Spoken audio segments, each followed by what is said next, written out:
நிறைய பணம் சேர்த்துட்டான்.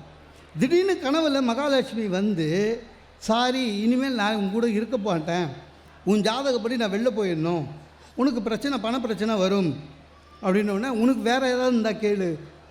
இவன் கனவுலேயே மகாலட்சுமிகிட்ட ஒரு கேள்வி கேட்டான். ஒன்றும் வேணாமா, பணம் இருக்கிற பணத்தை வச்சு நான் அட்ஜஸ்ட் பண்ணிவிடுவேன், ஒன்றே ஒன்று,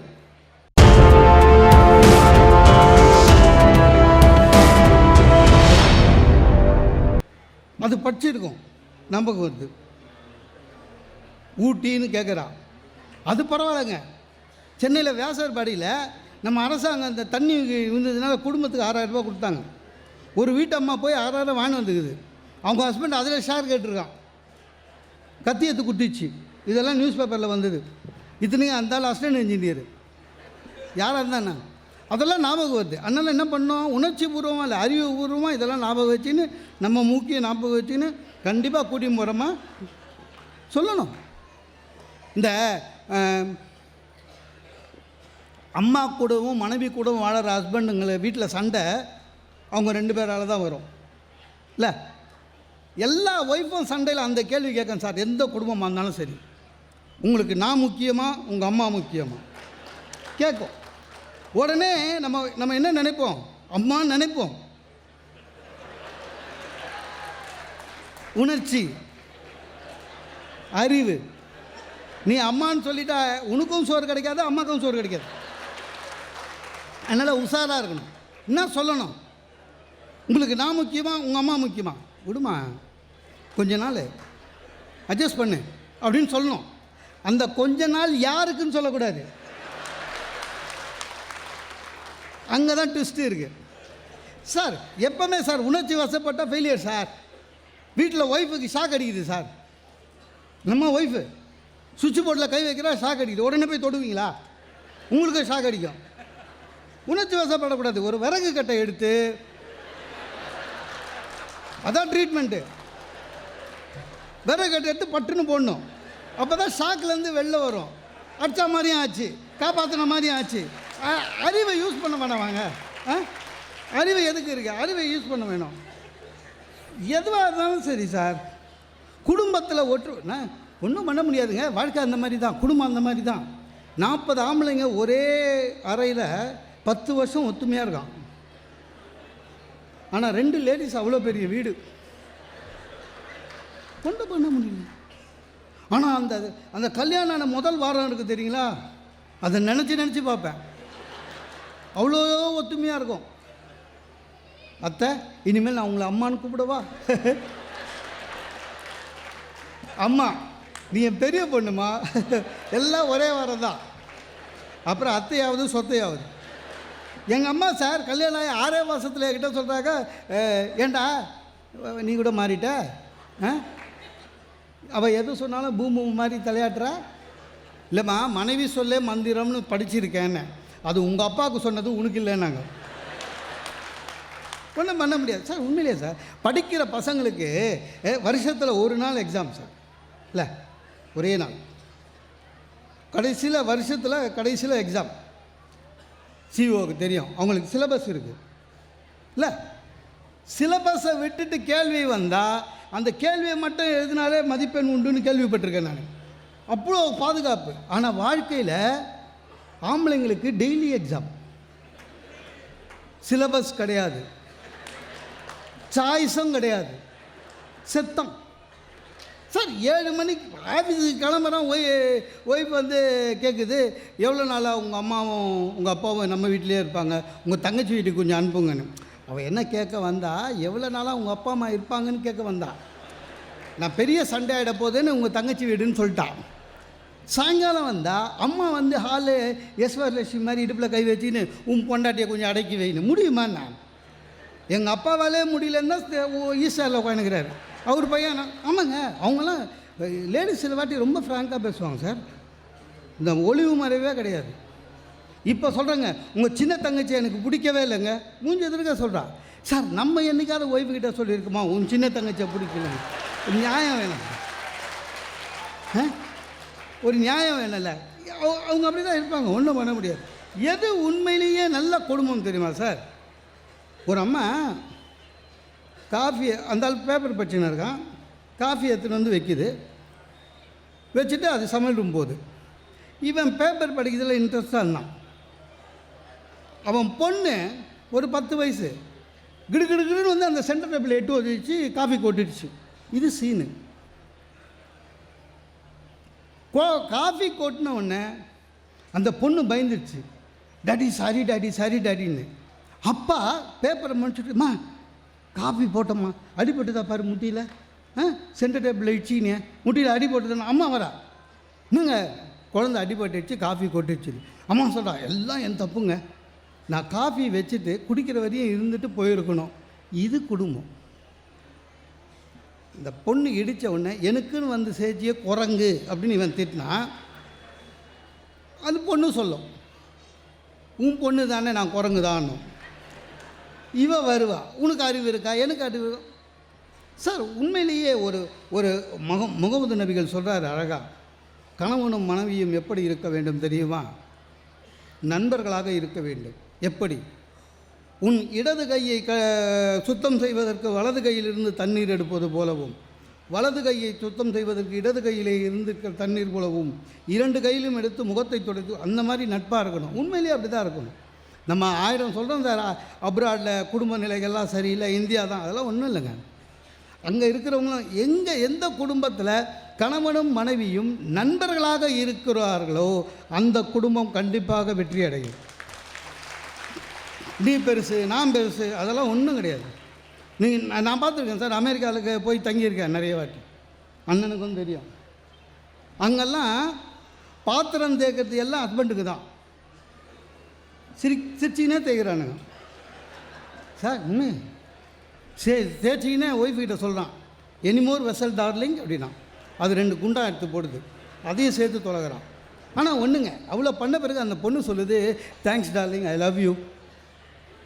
நண்பர்கள். அதே மாதிரி ஹாலில் வந்து அவனுக்கு அந்த பொண்ணு ஹெல்ப் பண்ணுது, thanks darling, I love you. நண்பர்கள் ஒரு நல்ல விஷயம். நான் கூடங்க அமெரிக்காவிலேருந்து வந்தவுடனே நண்பர்களாக இருப்போம், நம்மளும் வந்து இதை இம்ப்ளிமெண்ட் பண்ணுவோன்னு நினச்சி என் ஒய்ஃபுக்கிட்ட அடுத்த நாள் காஃபி கேட்டேன், எடுத்துன்னு வந்து கொடுத்தா, தேங்க்ஸ் டார்லிங், ஐ லவ் யூன்னு. முடிஞ்சு போச்சு. அவள் சோஃபாவில் உட்காந்து ஓன்னு அழுகுறா. ஏன்னா 20 வருஷம் நான் சொன்னதே இல்லை, இவன் திடீர்னு சொல்கிறானேன்ற பயத்தில் அழுகுறா. அதுவும் இல்லாமல் ஐ லவ் யூன்னு அவ்வளோ சொன்னதை அவள் நம்பலை. அவள் என்ன நினச்சின்னு அழுகுறா, நான் வேறு யாருக்கோ சொல்கிறதுக்கு இவகிட்ட சொல்லி ட்ரையல் பார்க்குறேன்னு நினச்சின்னு அழுகுறா. சார், எந்த குடும்பத்தில் கணவனும் மனைவியும் நண்பர்களாக இருக்கிறார்களோ அந்த குடும்பம் வெற்றி பெறும். எந்த குடும்பத்தில் ஒற்றுமை இருக்கிறதோ அந்த குடும்பம் வெற்றி பெறும். ஒரு வியாபாரி அவனுக்கு இருக்கிற ஒரே தெய்வம் மகாலட்சுமியை தவிர வேறு எதையும் கும்பிட மாட்டான். மகாலட்சுமியை கும்பிட்டு நிறைய பணம் சேர்த்துட்டான். திடீர்னு கனவில் மகாலட்சுமி வந்து, சாரி இனிமேல் நான் உன் கூட இருக்க மாட்டேன், உன் ஜாதகப்படி நான் வெளில போயிடணும், உனக்கு பிரச்சனை பண பிரச்சனை வரும் அப்படின்னோடனே, உனக்கு வேறு ஏதாவது இருந்தால் கேளு. இவன் கனவுலேயே மகாலட்சுமிகிட்ட ஒரு கேள்வி கேட்டான், ஒன்றும் வேணாமா, பணம் இருக்கிற பணத்தை வச்சு நான் அட்ஜஸ்ட் பண்ணிவிடுவேன், ஒன்றே ஒன்று, என் குடும்பம் என்றைக்கும் ஒத்துமையாக இருக்கணும், சண்டை வரக்கூடாது, அது போதும்னா. மகாலட்சுமி சிரிச்சாலாம், நீ புத்திசாலிடா, என்னை போக விடாமல் தடுத்துட்ட, எந்த குடும்பம் ஒற்றுமையாக இருக்கிறதோ அந்த குடும்பத்தில் கண்டிப்பாக நான் இருப்பேன், உன் குடும்பம்னா. இதை சொல்லியாவது நம்ம ஒற்றுமையாக இருக்கிறதுக்கு ட்ரை பண்ணோம். எல்லாமே சரி. சரி, ஒருவர் மீது ஒருவருக்கு மரியாதை கொடுக்கணும். நிறைய பேர் இப்போ அப்படி இல்லை. ஏதாவது சொன்னால் கூட சொல்லணும், வீட்டில் கேட்டு சொல்கிறேன்னு. இது ஒய்ஃபுங்களுக்கு தான், நான் சொல்லிக்கிறேன் அதான் சொல்லக்கூடாது, கேட்டு சொல்கிறேன்னு சொல்லணும். ஆதிசங்கரர் பிறப்பதற்காக அவங்க அம்மா அப்பாவும் கஷ்டப்பட்டாங்க, குழந்தை வேணும்னு. அம்மா வந்து ஆரியம்மாள் இல்லை, அவங்களும் ஆதிசங்கரர் அப்பாவும் கோயிலில் தூங்குறாங்க. திடீர்னு கனவு வருது, 2 பேருக்கும் கனவு, ஒரே கனவு தான்.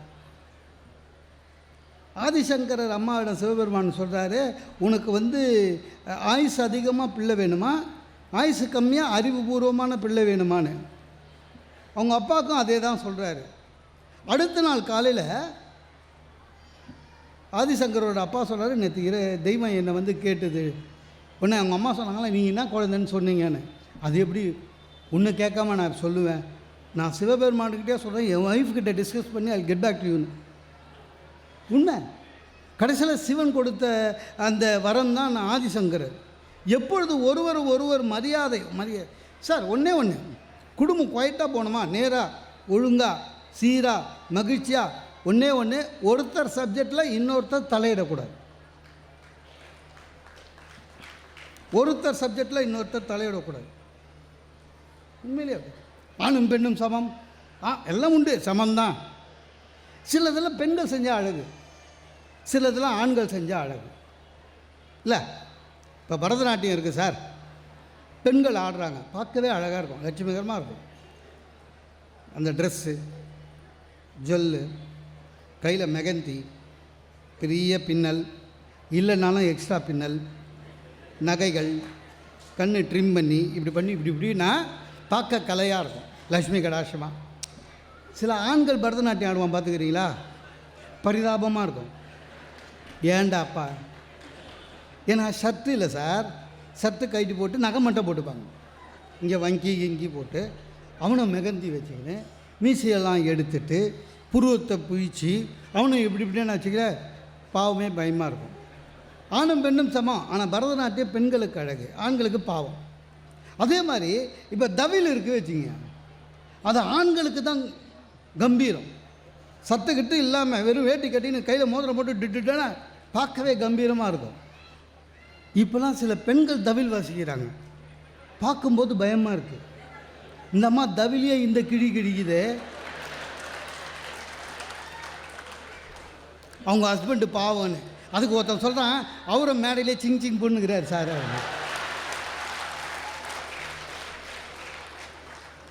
எல்லாமே ஒருத்தர் சப்ஜெக்டில் இன்னொருத்தர் பூரக்கூடாது சார், அதான் உண்மை. இந்த சில ஆண்கள் புடவை கடைக்கு போய்ட்டு எல்லாம், அது அவங்களோட டிபார்ட்மெண்ட். நான் என் ஒய்ஃபு கூட புடவை கடைக்கு போனால் சைலண்ட்டாக நிற்பேன், அவங்க பேசிப்பாங்க. ஏன்னா அது அவங்களோட டிபார்ட்மெண்ட், நம்மளுக்கு ஒன்றும் தெரியாது. அவங்க தான் கலை நுணர்ச்சியோடு பார்ப்பாங்க, நம்ம விலைப்பட்டியல் மட்டும்தான் பார்ப்போம், நமக்கு அதெல்லாம் தெரியாது, உண்மையிலே தெரியாது. என்ன ஒன்று, அன்றைக்கி போய் நின்றுருந்தேன், என் ஒய்ஃபு நிறைய புடவை பார்த்துட்டு இருந்தாங்க. திடீர்னு அந்த புடவை எடுத்து காமிக்கிற தம்பி நான் பண்ணிட்டாரு, மேடம் உங்களுக்கு ராமர் ப்ளூ தட்டா அப்படின்னாரு. எனக்கு ஷாக் அடித்தா மாதிரி இருந்தது. ஏன்னா ராமர் ப்ளூ இல்லைங்க, ராமர் கருப்பு.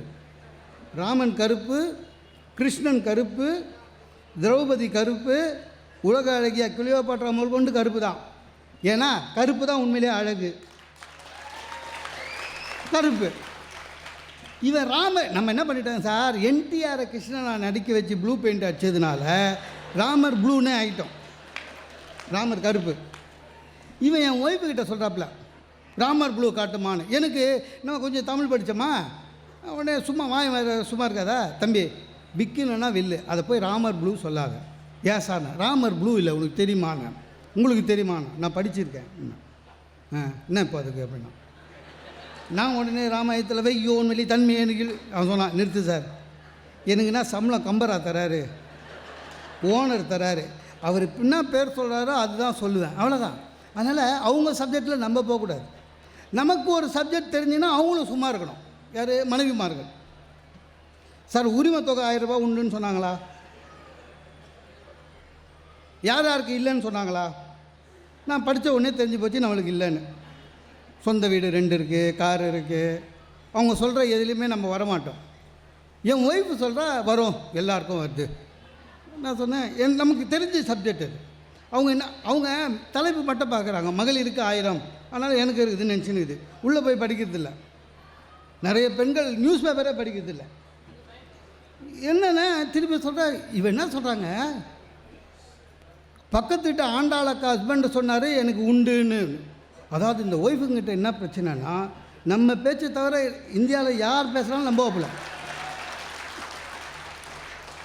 அவர் பக்கத்து வீட்டில் இருக்கிற ஆண்டாளுன்றது வாடகை வீட்டில் இருக்குது, அவங்க ஹஸ்பண்டு ப்ளம்மரு. அவரு சொல்லியிருக்காரு, சொல்கிறவர் ஏதோ மகிழ்ச்சிக்காக உங்களுக்கும் வரும்னு சொல்லிட்டு போயிட்டார். சார் வலுக்கட்டாயமாக தரன்னு கையை பிடிச்சின்னு பேங்க் எடுத்து போயாச்சு. இதில் வேறு கவர்மெண்ட்டு தனியாக அக்கௌண்ட் இருக்கணும், ஜாயிண்ட் அக்கௌண்ட்டில் ஒத்துக்க மாட்டாங்களாம். ஏன்னா அந்த 1000 நம்ம பிடிங்குவோமா. அக்கௌண்ட் ஆரம்பித்தேன் சார், இவங்க நம்பினாங்க, வேறு வழி இல்லை. நம்பி அக்கௌண்ட் ஆரம்பித்து முதல் மாதம் எல்லாருக்கும் வந்தது, என் ஒய்ஃபுக்கு வரல. என்னங்க வரலன்னுச்சு, எஸ்எம்எஸ் வரும்னு. திடீர்னு காலையில் எஸ்எம்எஸ்ங்க இருந்துச்சு. பார்த்தா அந்த பேங்க்கு வேறு பில்டிங்க்கு மாறின மெசேஜ். 1000 வரல. அதாவது ஒருத்தர் சப்ஜெக்டில் இன்னொருத்தர் போகக்கூடாது, அவ்வளோதான் ரொம்ப முக்கியம். சிக்கனம் ஒரு குடும்ப வெற்றி. சில ஆண்களுக்கு அது தெரியறதில்ல, சில பெண்களுக்கு அது தெரியறதில்ல.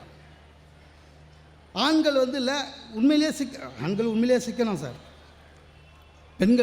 பெண்கள் என்ன சிக்கணும்னு நினைக்கிறாங்கன்னா, ஒரு நாள் கூட்டு வச்சு அது தீர்ற வரையும் ஃப்ரிட்ஜில் வச்சு எடுத்து வச்சா சிக்கணும்னு நினைக்கிறாங்க. அதே கூட்டுங்க சுட வச்சு அதே கூட்டுனா தக்காளி என்ன விலை விற்கிது தெரியுமா? நமக்கே சொல்வது தக்காளி. நான் சொல்கிறேன் அதெல்லாம் ஒன்றும் இல்லை. நம்ம வீட்டில் 3 பேர் இருக்கும், 3 பேருக்கு எவ்வளோ கூட்டு தேவைன்றது தெரியல உனக்கு. 40 பேருக்கு வச்சுட்டு அதையே 4 நாளாக போட்டுன்னு இருக்கிறேன். சிக்கனன்றது எவ்வளோ வேணுமோ அதை மட்டும் தான் சமைக்கிறது, அது அவங்களுக்கு தெரியாது. சில ஆண்களுக்கு சிக்கனம் தெரியாது, செலவு பண்ணுறதுக்காகவே கடன் வாங்குவான், அதுவும் தப்பு. இதில் ஆண்கள் பாவம். நமக்கு என்னங்க தேவை? ஒரு பேண்ட்டு, ஒரு ஷர்ட்டு, இல்லை ஒரு வேட்டி. நம்ம என்ன ஒவ்வொரு விழாக்கும் எடுக்கிறோமா? ஒன்றும் கிடையாது, எல்லாமே ஒன்று தான் சார்.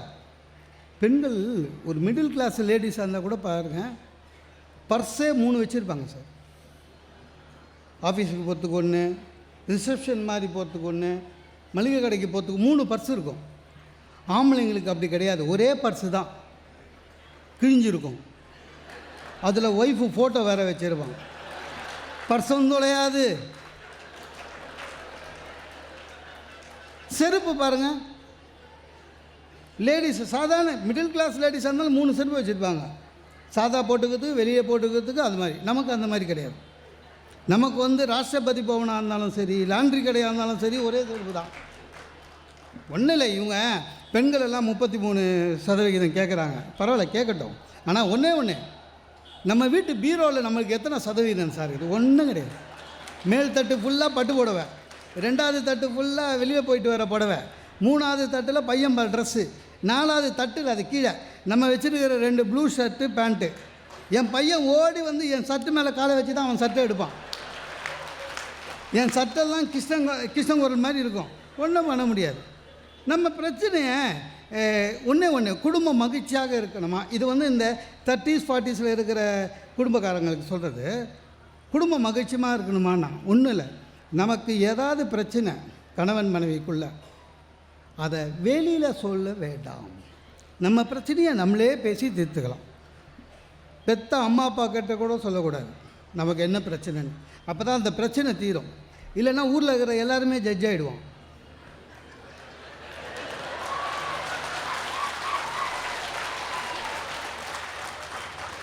அவன் நியாயம் சொல்லுவாப்புல, ஐயா மன்னிக்கணும் சார். அதாவது எனக்கு என் ஒய்ஃபுக்கு சண்டை வர்றதுக்கு ஒரே காரணம் என்னென்னா, நான் டூர்லேயே இருக்கேன் சரியா. நான் என் ட்ரெஸ்ஸை அடுத்த டூருக்கு போகிறதுக்கு என் ட்ரெஸ்ஸை எடுக்கும்போது சில வாட்டி அநியாயம் பண்ணுவேன். காலையில் வருவேன், சாயங்காலம் போட்டுவிடுவேன், காலையில் வருவேன், சாயங்காலம் அந்த மாதிரி. என் ஒய்ஃபுக்கு என்னென்னா, நீங்கள் ட்ரெஸ்ஸு துவைக்க போட்டுட்டு புது ட்ரெஸ்ஸை எடுக்கிறதுக்காக தான் வீட்டுக்கு வரீங்க. ஒரே சண்டை. ஒரு நாள் சண்டை ஜாஸ்தி ஆயிடுச்சு. இனிமேல் நீங்கள் மாதத்துக்கு 1-2 போனால் போதும். அது எல்லாம் பேசினே இருக்கோம். எங்கள் மாமா வந்துட்டார். வந்தவர் ஏதோ சண்டைன்னு தெரியுது, கப்சிப்புன்னு இருக்கணும். அவரே ஜட்ஜ் ஆகிட்டார். அம்மா என்ன பிரச்சனை கேட்டோம்மா, வந்தியா காபி குச்சியா போயிடணும், என்ன பிரச்சனை அப்படின்னாரு. உடனே நான் ஒன்றும் இல்லை உட்காருங்கன்னு சொல்டா, என்ன பிரச்சனை நான் தீர்த்து வைக்கிறேன். இவர் தீர்த்து வைக்கிறாரு. இவரே ஓய்வு தொல்லை தாங்காமல் தான் வீடு வீடாக வந்துன்னுக்கிறாரு. தீர்த்து வைக்கிறார். என் ஒய்ஃபு மாமா வீட்லேயே இருக்க மாட்டாரு, போயின்னு வந்து எல்லா வேலையும் நான் பார்த்துன்னுக்கிறேன்னு சொல்லிச்சு. அதுக்கு இருந்தாலுங்க ஒரு நீதிபதினா 2வது சைடும் கேட்கணும்ல. ஒன்றும் இல்லை, இம்மீடியட் ஜட்ஜ்மெண்ட்டு. டேய் நீ ஒன்று செய்ய, ஒரு நல்ல ஐடியா சொல்கிறேன், என்ன மாமானே, நீ போகிற இடம்லாம் அவளையும் இட்டு போயிட்டேன் அப்படின்னாரு. அதுக்கு என் ஒய்ஃப் அவரை கேட்டுச்சு, ஏங்க புத்தி இருக்குது, யாரை எங்கள் வாவை புத்தி இருக்குதா, அவர் தான் நாடோடி மாதிரி ஓடுறாருல, என்னையும் கூட நாடோடி மாதிரி ஓட சொல்கிறீங்களா அப்படின்னு போய் உள்ளே போய்ட்டு கதவை டமான்னு சாத்தலாம். நான் தேவையா உனக்கு? உள்ள யாராவது வந்து கூப்பிட்டாங்களா? எதுக்கு தப்பாக பண்ணின்னு? மற்றவர் எல்லாமே அப்படி தான். ஒருவருக்கு குறை இருக்கும், அதை நமக்கு தெரிஞ்சுன்னா நம்மளோட வச்சுக்கணும், கிண்டல் பண்ணக்கூடாது. இந்த ஆண்கள் பண்ணுற பெரிய தவறு என்ன தெரியுமா? ஒரு குடும்பத்தில் எல்லார் எதிர்க்கையும் மனைவியை கிண்டல் பண்ணுறது, அது மிகப்பெரிய தவறு, மிகப்பெரிய தவறு. கிண்டல்னால் ஜாலிக்கு தான். அவங்க அப்போ சிரிப்பாங்க சார், அப்போ சிரிப்பாங்க. ஆனால் நீங்கள் பேசுனதை உள்ளே அப்படியே பத்திரமாக வச்சுருப்பாங்க. எப்போ தெரியுமா வெளில விடுவாங்க? 60 வயசில் பிபி வந்து நம்ம ரூமில் உட்காந்துக்கிறோம் பாரு, அப்போ வெளில விடுவாங்க. ஒன்று ஒன்றா அது பொங்கி வரும். இந்தா அன்றைக்கி கிண்டல் பண்ணவே கூடாது. அதே மாதிரி கணவனுக்கு மனைவி கிண்டல் பண்ணக்கூடாது, எஸ்பெஷலி பசங்க முன்னாடி. உங்கள் அப்பாவுக்கு ஒன்றும் தெரியாது சொல்லக்கூடாது. உங்கள் அம்மா, சில ஆம்பளைங்க சொல்கிறாரு சார், உங்கள் அம்மாவா மக்கு +2 6 வருஷம் படித்தா அப்படின்வான். அது குழந்தைக்கு தேவையில்லை. திடீர்னு என் பையன் என்னை வந்து கேட்டால், உண்மையிலே நீ டம்மி பீஸு பாடினா எப்படா தெரியும்னு, எனக்கு கரெக்டாக சொல்கிறான்னு. எப்படா அம்மா தான் சொல்லிச்சு அப்படின்னா சொல்லி அனுப்பிச்சிக்கிறான். ஒருவர் மற்றவருடைய இது என்ன கணவன் மட்டும்தான் புகழ் பெறணும் அப்படிலாம் கிடையாதுங்க. யார் திறமை, கணவன் மனைவி யார் திறமை இருந்தாலும் மற்றவர் ஆதரிக்க வேண்டும், அவங்கள கை தூக்கி விட வேண்டும், அவங்கள பாராட்டணும். அதுதான் முக்கியம். அப்போ தாங்க உண்மை. சார் இன்றைக்கி இந்த ஜவ்வாது மலையிலேருந்து ஒரு நீதிபதி வந்தாங்க இல்லையா? அவங்க நீதிபதி தேர்வு எழுதி தான் பாஸ் பண்ணாங்க. அவங்களுக்கு வந்து தான் மேலே வரணுன்றது ஒரு எண்ணம் இருக்குது, வெற்றி அடைஞ்சாங்க. ஆனால் அந்த வெற்றிக்கு பெரிய தூண் எது தெரியுமா? அவங்க இந்த அம்மாவுடைய கணவனும் மாமியாரும். ஞாபகம் வச்சுக்கோங்க, அம்மா அப்பா கூட இல்லை. ஏன்னு தெரியுமா? அம்மா அப்பா என்னங்க, நம்ம பொண்ணு மேலே வரட்டும் தான் நினைப்பாங்க. ஆனால் ஒரு மாமியார் அந்த மாதிரி நினைக்க முடியுமாங்க? இல்லை, பெரிய விஷயம். அந்த கணவன் இப்போ குழந்தை பிறந்து 2வது நாள் கூட்டிகிட்டு வந்திருக்காரு. அதுக்கேற்ற மாதிரி காரை செட் பண்ணி அவன் புருஷன் தன் மனைவியை உயரத்துக்கு கூட்டி போடும் என்று நினைத்தவன். நான் பார்த்துருக்கேங்க, ஒரு ஒரு ஒரு பெரிய கர்நாடக பாடகி நான் பார்த்துருக்கேன். அவங்க வீட்டுக்கு போனேன் அன்றைக்கி, அவங்களுக்கு ஈவினிங் கச்சேரி. அவர் பதில் சொல்கிறார் எனக்கு, ஒன்று சார் கச்சேரி இன்றைக்கி அம்மா பேச மாட்டாங்க, அவ்வளோவா சைலண்ட்டாக இருப்பாங்க, அந்தம்மா அமைதியாக இருக்காங்க. ஏன்னா கச்சேரிக்கு மைண்டில் ரெடி ஆகுறாங்க. பெரிய கர்நாடக பாடகி சார். பக்கவாதியக்காரங்களுக்கு இவரே ஃபோன் பண்ணுறாரு சார். அவர் ரொம்ப படித்தவர், ரொம்ப படித்து வாலண்டரி ரிட்டைர்மெண்ட் வாங்கி வந்திருக்காரு ஒய்ஃபுக்காக. எனக்கு அவர் காஃபி எடுத்துகிட்டு வந்து கொடுக்குறாரு. இந்தம்மா அமைதியாக உட்காந்துக்குது. நம்ம எதாவது சொன்னோம். அப்புறம் என்ன பண்ணார் சார், நீங்கள் பக்கவாதிக்காரங்களுக்கெல்லாம் ஃபோன் பண்ணார். சார் கொஞ்சம் இங்கேயே இருங்க, நான் இப்போ ஒரு 10 நிமிஷத்தில் வந்துடுறேன்னு வெளில போனார். 15 நிமிஷம் கழிச்சு வெளில வந்தார். வந்துட்டு சார் நம்ப மாட்டீங்க, வந்துட்டு இவர் எங்கே போயிருக்காரு தெரியுமா?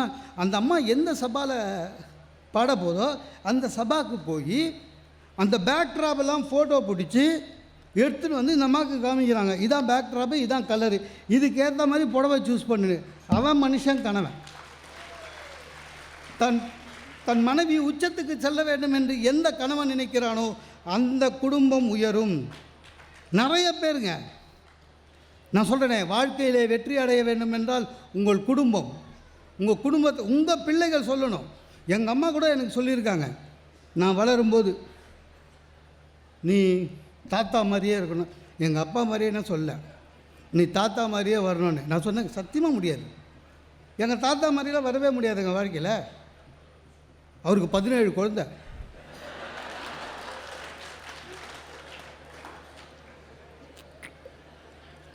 அதை தவிர போஸ்ட்மேனை வேறு வேலை செஞ்சுக்கிறாரு.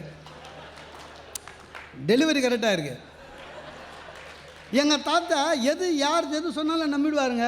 அநியாயம், நல்ல மனுஷன். அந்த மாதிரி நம்ம இருக்க முடியுமாங்க? இப்போ அது தாத்தா காலம். ஏன் தாத்தா காலம்னு சொல்கிறோம்? அப்போல்லாம் நல்லவங்க நிறைய பேர் இருந்தானுங்க, இப்போ நம்ம தான் இருக்கோம். எங்கள் தாத்தா யார் சொன்னாலும் நம்பிடுவார். நம்ப மாட்டீங்க, எங்கள் தாத்தாவை ஒருத்தன் உங்களுக்கு இந்திரா காந்தியை காமிக்கிறேன்னு வடக்கை இட்டு போய் ஒரு மார்வாடிக்கிட்ட எங்கள் தாத்தாவையே அடமானம் வச்சுட்டு போயிட்டான். எங்கள் தாத்தா அந்த மார்வாடி கடையில் 6 மாதம் வேலை செஞ்சு சம்பளம் வாங்கின்னு வந்தார். வந்த தாத்தா சும்மா இல்லாமல் தன்னை ஒருத்தன் ஏமாற்றிட்டான்னு கூட தெரில சார். எங்கள் தாத்தா எங்கள் பாட்டிக்கிட்ட சொல்லியிருக்காரு, எனக்கு அப்போவே தெரியும் இந்திரா காந்தி என்னை பார்க்க மாட்டாங்க, ஏன்னா அந்த அம்மா காங்கிரஸ், நான் டிஎம்கேனுங்கிறாரு. அவர் என்னங்க பண்ணுறது? இந்த உலகத்துலேயே அமைதியாக ஆடுற ஆட்டம் செஸ்ஸு. எங்கள் தாத்தா அதை ஃபுட்பால் கணக்கில் ஆடுவார். ரொம்ப கஷ்டம் ஆடிக்கிறேன். நீ என்ன ரூஃப் எடுக்கிறியா, நான் இதில் வச்சு நைட்டு வச்சு அதான் என் மூவினா அவருன்னு மூவ்னா கஷ்டம் சார். நம்ம குழந்தைங்க சார், ஒரு காலத்தில் குழந்தைங்க வளர்ப்புன்றது ஒரு குடும்பத்துடைய பெரிய வெற்றி.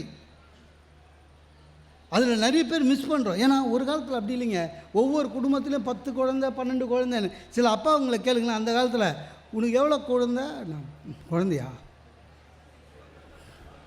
13, 2 தவறிடுச்சு, 11 கணக்கு போடுவான் சார். நமக்கு எத்தனை தெரியவே தெரியாது. ஒரு பெரிய குடும்பமாக ஒவ்வொன்று இருக்கும். ஏதாவது குழந்தை தொலைஞ்சு போட்டால் கூட தெரியாதுங்க. நைட்டு பாயில் ஒன்று குறையும், எங்கடா சின்ன பையனை காணோம் அப்படின்வாங்க. அப்போ தான் தேட ஆரம்பிப்பாங்க. இப்போ அப்படி இல்லை, ஒத்த குழந்தை ஒவ்வொரு வீட்லேயும் பார்த்து பார்த்து பார்த்து பார்த்து. அதனால் என்ன ஆயிடுச்சு, 10 குழந்தைங்க இருக்கிற இடத்துல ஒருத்த இன்ஜினியர் ஆனா, ஒருத்தன் டாக்டர் ஆனா, ஒருத்த கிளர்க் ஆனா, அந்த மாதிரி. இப்போ என்ன ஆயிடுச்சு, ஒத்த குழந்தை. அதனால் எல்லாம் டாக்டர் ஆகணும், எல்லாம் இன்ஜினியர் ஆகணும். முடியாது. எல்லாம் 100 மார்க் எப்படி சார் வாங்க முடியும்? நம்ம வாங்கினோமா? நம்ம 35 வாங்கி பாஸ் பண்ணோம். நம்ம குழந்தை 65 வாங்கினோம், அதுவே ஜாஸ்தி. நம்ம ஜீன் தானே இருக்கோம் உள்ள, அதுக்கு எப்படி எக்ஸ்ட்ரா ஜீன் வரும்? சும்மா அதுங்களை போட்டு கஷ்டப்படுத்தி சார். இது போட்டி உலகம் சார், போட்டி ஜாஸ்தியாகிடுச்சு. ஒரு காலத்தில் 100க்கு 100 வாங்கினா பெரிய விஷயம். இப்போ 100க்கு 100 வாங்குகிறோம், பார்த்தா 300 பேர் வாங்கியிருக்கான். என்ன பண்ணுறது? காம்படிஷன் ஜாஸ்தியாகிடுச்சு, வேலை வாய்ப்பு கிடைக்கல. ஒவ்வொருத்தரும் ஐக்கிய புத்திசாலித்தனத்தில் வளரணும். சும்மா அந்த காலம்லாம் பண்ணக்கூடாது. எங்கள் தாத்தா எனக்கு சொல்லியிருக்காரு சார், நான் அந்த காலத்தில்டா போஸ்ட் ஆஃபீஸில் கொஞ்ச நாள் வேலை செஞ்சேன், அப்புறம் பிடிக்கலன்னு விட்டேன். ரயில்வேயில் கொஞ்ச நாள் வேலை செஞ்சேன், பிடிக்கலன்னு விட்டேன். கலெக்டர் ஆஃபீஸில் கொஞ்ச நாள் வேலை செஞ்சேன், பிடிக்கலன்னு விட்டேன். அப்போ அங்கெல்லாம் கிடச்சிருக்குது. ஆனால் இன்னொரு விஷயம், எல்லா ஆஃபீஸ்லேயும் ஒரு பியூனாக தான் வந்துக்கிறாரு. பிடிக்கலன்னு விட்டேன்னு சார், கஷ்டம் சார். இந்த குழந்தைங்களை வளர்க்குறதுல இன்னொரு பெரிய தப்பு, அந்த குழந்தைக்கு பழசே சொல்லிடக்கூடாது. நான் அந்த காலத்தில் செருப்பு கூட இல்லாமல் இருந்தேன். இதெல்லாமா ஒரு கேள்வி? நீ செருப்பு இல்லாமல் இருந்தேன்னா இப்போ அதுக்கு நடந்தே தான் போவோம். சரி, ஓகே. இப்போ பஸ்ஸில் ஏறலைன்னா சீட்டே கொடுக்க மாட்டாங்க ஸ்கூலில். காலம் மாறுது. சும்மா அவனை சிக்கனமாகிது. ஒரு பையங்க நான் முடி வெட்டின்னு வரான். அவங்க அப்பா பார்த்துன்னா இப்படி முடி வெட்டினுங்கிற, முடி அப்படியே இருக்குது. ஏன்னா முடி அப்படியே இருந்தால் திருப்பி வெட்டணும் இல்லை, முடி அப்படியே இருக்குது. எங்கடா வெட்டினேன் அப்படின்னாரு. பையன் பேர் சொன்னான். எவ்வளோ அப்படின்னாரு. 300 ரூபான்னா. 300 ரூபாவா? இப்போ அதுக்கும் ஜிஎஸ்டி போட்டாங்க சார், ஒன்றும் பண்ண முடியாது. 300 ரூபாவா? நீ நேஷ்னல் சலூன் இருக்குது, அங்கே போய் வெட்டுறதானே இது. அவர் முடி வெட்டுற இடம் மரப்பலகை போட்டிருக்கோம், கடை பேர் நேஷ்னல் சலூன்னு சார். அந்த போர்டு மேலேயே லாலா லஜபதி ராய், வல்லபாய் பட்டேல் அவங்க ஃபோட்டோலாம் இருக்கும். ஏதோ அவங்களாம் இவர்கிட்ட தான் முடி வெட்டின்னு சுதந்திரம் வாங்கி கொடுத்தா மாதிரி. 30 ரூபா தான் அங்கே போய் வெட்டு. குழந்தைங்க வளருதுங்க. எந்த குடும்பத்தில் குழந்தைகளுக்கு இல்லை நோ அப்படின்னு சொல்கிறோமோ அந்த குடும்பம்தான் உண்மையிலேயே வளர்ச்சி அடைந்த குடும்பம். நம்ம பண்ணுற இன்னொரு தப்பு, குழந்தைங்க எது கேட்டாலும் வாங்கி கொடுக்குறது. எது கேட்டாலும் வாங்கி கொடுக்குறது. குழந்தைங்க அடம் பிடிக்கும். அழுவியா அழு, எவ்வளோ வேணாலும் அடம் முடி. நான் இல்லைன்னு சொன்னால் இல்லை சார். 2 நாள் அடம் முடிக்கும் சார், 3ஆவது நாள் இது வேலைக்கு ஆகாதுன்னு விட்டுரும். அடம் முடிச்சுட்டு வாங்கி கொடுத்தா வச்சிங்களேன், ஒன்றா டிகிரியாக இன்க்ரீஸ் பண்ணோம். ஓ இப்போ இப்படி அடம் முடித்தா வாங்கி தருவார், அப்படி அடைஞ்சா எப்படி அடம்பிச்சாலும் இல்லை. நான் இல்லைன்னு சொன்னால் இல்லை. ஆனால் ஒன்று சார், உங்கள் குழந்தைக்கிட்ட வாங்கி தரேன்னு சொல்லிட்டீங்க வச்சிங்களேன், உங்கள் உயிரே போனாலும் வாங்கி தரேங்க. அப்போ தான் அந்த குழந்தைக்கு உங்கள்கிட்ட உண்மையிலே மரியாதை வரும். சில பேர் அதே வாங்கி தரேன்னா அப்போ பாட்டுவோம். எல்லாமே அப்படி தான். குழந்தைகள் வளர வளர குடும்பம் விசம் பண்ணுறது. குடும்பம் மகிழ்ச்சியாக, குழந்தை மகிழ்ச்சி தானே சார் நம்ம மகிழ்ச்சி. சார் பையன் லவ் பண்ணுறான், என்ன இப்போ பண்ணு, கல்யாணம் பண்ணி கொடு. இந்த பையன் லவ் பண்ணிட்டு வந்தான். அவங்க அப்பாங்க சொல்கிற ஒரே வசனம், இனிமேல் நான் உனக்கு அப்பா இல்லை, நீ எனக்கு புள்ள இல்லை. பையன் சொல்கிறான், நானே சொல்லணும்னு நினச்சிருந்தேன், நீ முந்திக்கினப்பா. இந்த அம்மாங்க எந்த காலத்துலேயும் உஷார் சார். இந்த லேடிஸில் அம்மாங்க எந்த காலத்துலேயும் உஷார். பையனை அந்த மாதிரி திட்ட மாட்டாங்க. அந்த பொண்ணை பார்த்து சொல்லுவாங்க, இந்த மூஞ்சியை எப்பரா லவ் பண்ண அப்படின்வாங்க. இதையே திருப்பி திருப்பி சொல்லுவான். பையனுக்கே சந்தேகம் வந்துடும். பையன் முதல்ல நினச்சா நம்மளுக்குன்னு மாட்டினது இந்த மூஞ்சி தானே, இந்த மூஞ்சி எப்படின்னா தப்பு பண்ணிட்டோமோன்னு நினைப்பான் பையன். அந்த மாதிரி சார் இன்னும் கூட வரதட்சணை கொடுமை இருக்கிறது என்று சொன்னால் அதற்கு காரணம் வீடு தான்.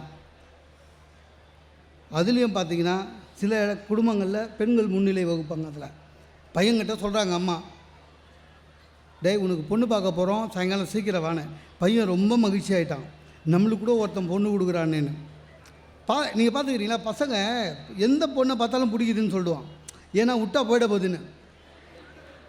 போயிட்டு வந்தோடனே அம்மா சொல்ல, இந்த இடம் நம்மளுக்கு சரி வராதுன்னு. ஏன்னுவான், வரதட்சணை. எல்லாமே சரி.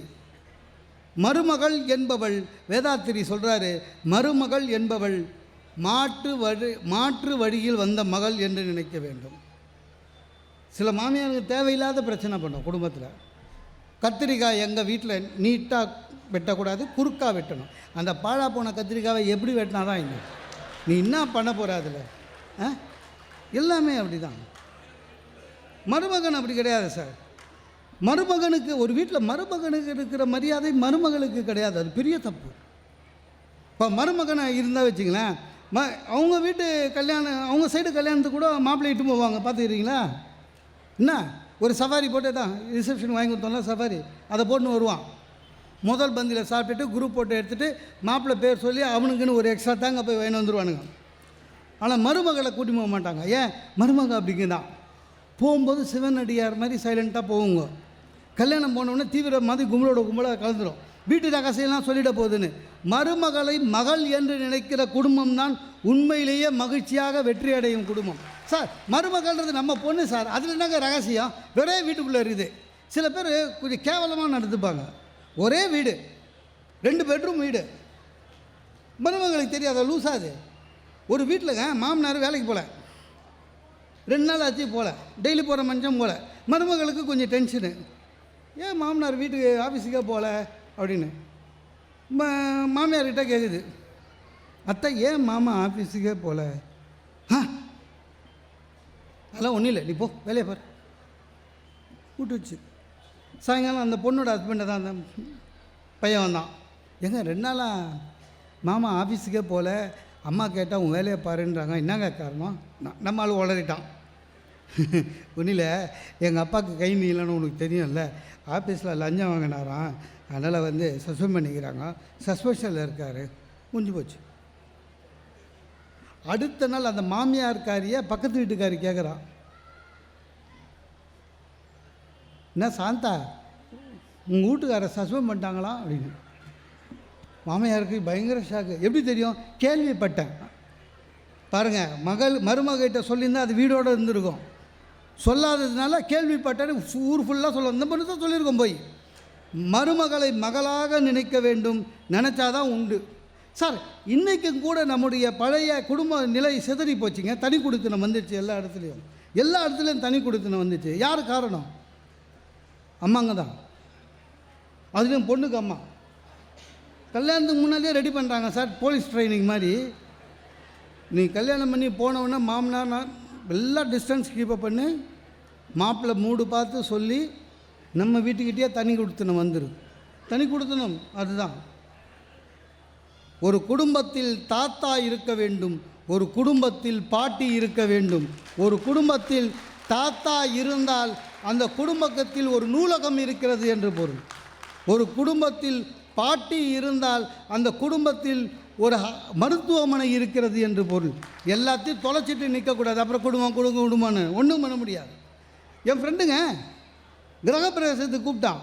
ஃபஸ்ட் கிளாஸாக வீடு கட்டிக்கிறான். ஃபஸ்ட் கிளாஸ், வெரி மாடர்ன், எல்லாமே இன்சைடு இந்த ஏசி. அலெக்ஸா டிவி ஆன் அப்படின்ட்டான். டிவி ஆன் ஆகுது. அலெக்ஸா ஏசி ஆன்னா. நான் சொன்னேன், அலெக்ஸா இருக்கட்டும், அம்மா எங்கன்னு. அண்ணன் வீட்டில் இருக்கிறாங்க. சரி, உங்கள் அண்ணன் எங்கன்னு. அவனை பற்றி பேச்சு எடுக்காத. ஏன்டா? எனக்கு அண்ணனுக்கு சண்டை. உனக்கு தான் தெரியுமே, ஒரு மாதம் நானும் எங்கள் அண்ணனும் வச்சுப்போம் அம்மாவை. அவன் என்ன பண்ணிட்டான்டா, ஜனவரி முடிஞ்ச உடனே நான் கூட்டின்னு வந்தேன். அப்போ சொல்கிறான், நீனா ஜனவரியில் நான் வச்சுக்கிறேன், பிப்ரவரியில் 28 நாள் 29 நாள் நீ வச்சுக்கிற, மறுபடியும் மார்ச் 31 என்கிட்டயே விட்ற, அதனால் 30 நாள் எண்ணிக்கலாம், மாத கணக்கு வேணான்னு சண்டை போடுறான்டா. அதனால் அவங்ககிட்ட இருந்து, டேய் நீ இந்த மாதிரி குடும்பத்தை வச்சு என்னடா அலெக்ஸா கேட்டேன். அப்போ பேசலைன்னா உங்கள் அம்மாவை யார் போய் கூட்டின்னு வருவான்னு? அப்படிலாம் ஒன்றும் இல்லை. பீச்சில் காந்தி சிலை பின்னாலல்ல என் காரை எடுத்து போய் நிறுத்துவேன். எங்கள் அண்ணன் காரை எடுத்துகிட்டு வந்து நிறுத்துவான். அவன் கார்லேருந்து இறங்கி அம்மா என் காரில் ஏறிக்கும். விடும்போது என் கார்னா அம்மாவையே காந்தி சிலை பின்னால் கள்ள கடத்தல் பண்ணுறான். இது உருப்படுமா? இன்றைக்கி எல்லாமேங்க இசை போயிடுச்சு. வீடு ஃபுல்லாக 8:30 மணிக்கு. அதாவது முதியோர்களும் கொஞ்சம் பார்க்கணும். இந்த சீனியர்ஸ் நிறைய பேர், நான் அந்த ஃப்ரெண்டு சொன்னேன்ல, அவங்க அம்மாவை அவங்க அண்ணனும் எனக்கு ஃப்ரெண்டு, அவங்க அம்மாவை அண்ணன் வீட்டில் போய் பார்த்தேன். அந்த அம்மா சோகமாக இருக்குது. ஏம்மா கிரகப்பிரவேசத்துக்கு வரல? ஒன்றும் இல்லைப்பா, பேசாமல் என்ன எங்கேயாவது சீனியர் சிட்டிசன் ஹோமில் விட்டாங்கன்னா சந்தோஷமாக இருப்பேன்னு. ஏம்மான்னு? ஆமாப்பா, 9 மணிக்கு டிஃபன் தரா, 8 மணிக்கெலாம் எனக்கு பசி எடுக்குது. தப்பாக நினைக்காதீங்க, இந்த 60+ சொல்கிறது தப்பாக நினைக்காதீங்க, கொஞ்சம் அட்ஜஸ்ட் பண்ணு. அவங்க வெறும் வெட்டி வேலை பார்க்கல, மருமகளும் மகனும் 2 பேரும் வேலைக்கு போகிறாங்க. குழந்தைங்கள ஸ்கூலுக்கு அனுப்பணும். அந்த பொண்ணு குழந்தைங்கள ஸ்கூல் அனுப்பணும், சமைக்கணும், உனக்கு எடுத்து வைக்கணும், அது வேலைக்கு போகணும், சாயங்காலம்லாம் வர முடியும், அதுக்கும் வேலை இருக்குது. ஒரு அரை ஹவரில் ஒன்றும் ஆகிடாது. நீ ஹோட்டல் கணக்கில் 7 மணிக்கு ஒரு காப்பி, 8 மணிக்கு சின்ன கப்பில் காப்பி. சரி, சீனியர் சிட்டிசன் ஹோமுக்கு போய் அங்கே நான் விழுந்து வந்தால் கவனிப்பாங்க, அங்கேயும் பெல் அடித்தா தான் சோறு. யாரோ பெல் அடித்தா சோறு போடுறத விட சொந்த வீட்டில் சாப்பிட்றதுனால, இல்லைப்பா வேலை வாங்குறா. என்ன வேலை வாங்குறா சொல்லுது. இவ்வளோ கீரை கொடுத்து ஆயா சொல்கிறாப்பா, முதுவெல்லாம் வலிக்குது. நான் அப்புறம் என் ஃப்ரெண்டு ஒய்ஃப்கிட்ட சொன்னேன், ஏம்மா இல்லைம்மா கீரை அண்ணா உட்கார்ந்த மாதிரியே 3 ஹவர் சீரியல் பார்க்குறாங்கண்ணா, கீரை ஆய முடியாதா உட்கார்ந்த மாதிரியே அப்படின்னு அவங்க. அதுக்கு என்னம்மா சொல்லுது, பா சீரியலு சில நேரம் பட்டுன்னு கூட பார்ப்பேன், கீரை பட்டுக்குன்னே ஆய முடியும்.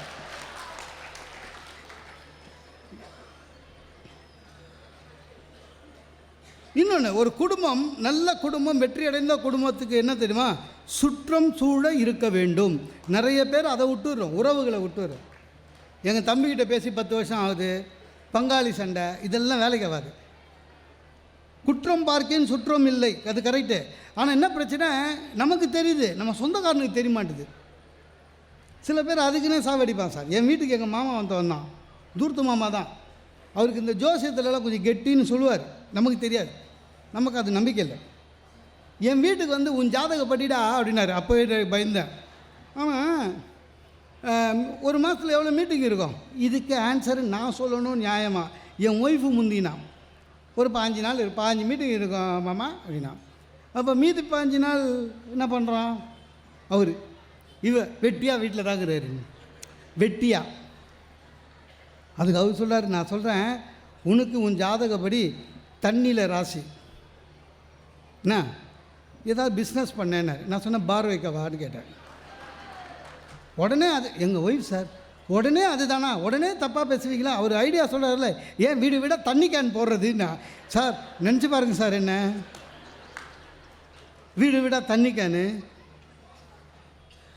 அதே மாதிரி உங்கள் சொந்தக்காரி எவனாவது இன்விடேஷன் வச்சுட்டு அன்பளிப்பை தவிர்க்கம்னு போட்டுருவான். சில பேர் போடுவான் பார்த்தீங்களா, நல்ல நாட்டம். நம்பாதீங்க, எதையாவது குத்துருங்க, குத்துட்டு வச்சுக்கிட்டு வந்துடுங்க. ஏன்னா சும்மா போடுறது அது. என் சொந்தக்கார ஒருத்தன் போட்டாங்க மேடம், அன்பளிப்பை தவிர்க்கம்னு. நானும் என் ஒய்ஃபும் மண்டை அழிஞ்சிச்சு. ஏன்னா கொடுத்தே ஆகணும் கிஃப்ட்டு, எங்கள் கல்யாணத்துக்கெல்லாம் கொடுத்துருக்கு, எப்படி கொடுக்காது. அப்புறம் என் ஒய்ஃப் தான் ஐடியா சொன்னான், விட்டுருங்க கல்யாணத்தில் கொடுக்குவானா, ஏன்னா போட்டிருக்கான் கல்யாணத்தில் கொடுக்குவானா, ஒரு வாரம் கழிச்சு அவங்கள சாப்பாடு கூப்பிட்டு வீட்டில் சாப்பாடு போட்டு ஏதாவது கிஃப்ட்டு கொடுக்கலான்னு. நல்ல ஐடியான்னு விட்டேன் சார். கொடுக்காமல் வந்துட்டேன் சார். 2 நாள் அந்த சொந்தக்காரன் எனக்கு ஃபோன் பண்ணி, என்ன ஒன்றும் மொய் செய்யலை போல இருக்குது அப்படின்னா. இல்லை நீங்கள் தான் அன்பளிப்பு ஆமாம், இன்விடேஷனில் 1000 போடுவேன். கல்யாணம் பண்ணுவதுக்கு வர பஸ் ரூட்டு கூட போட்டுருந்தேன். நீ என்ன பஸ்லையா வந்த, காரில் வரல? அது மாதிரி அது போடுறது தான் ரொம்ப கஷ்டம். எல்லாமே அப்படி தான் சார். பங்காளி சண்டே ஓடணும், ஒருத்தருக்கு ஒருத்தர். குழந்தைங்கள வந்து சொந்தக்காரர்கிட்ட அட்வைஸ் பண்ணணும். அம்மா சொல்கிறாங்க பையன்கிட்ட, டே கல்யாணத்துக்கு போகிறப்படே அத்தைலாம் வருவாங்கன்னு. பையனுக்கு பயங்கர மகிழ்ச்சி, அத்தை பொண்ணும் வரும் பேசுவோன்னு. அம்மா சொல்கிறாங்க அத்தைக்கிட்ட பேசக்கூடாது, ஆனால் நீ கல்யாணத்துக்கு வரணும். ஏன், என் பையனை எப்படி வளர்த்துக்கிறேன்னு டெமான்ஸ்ட்ரேஷன் காமிக்கிறதுக்காக. அதெல்லாம் தப்பு. குற்றம் வேணும், நம்பிக்கை வேணும் சார். ஒன்று கணவனும் மனைவியும் மகிழ்ச்சியாக வெற்றி பெற வேண்டும் என்றால் ஒரே விஷயம் கண்டிப்பாக செய்யுங்கள். என்ன பிரச்சனை வந்தாலும் அன்னியோடு மறந்துடுங்க, அதை அடுத்த நாள் கொண்டு செல்லாதீர்கள். அவ்வளோதான், அன்னியோடு முடிச்சிடுங்க. கதம் முடிஞ்சிச்சு. அந்த தூங்கி எழுந்தால் ஃப்ரெஷ் ஆகிடும். அடுத்த நாள் எடுத்து போனால் தான் பிரச்சனை.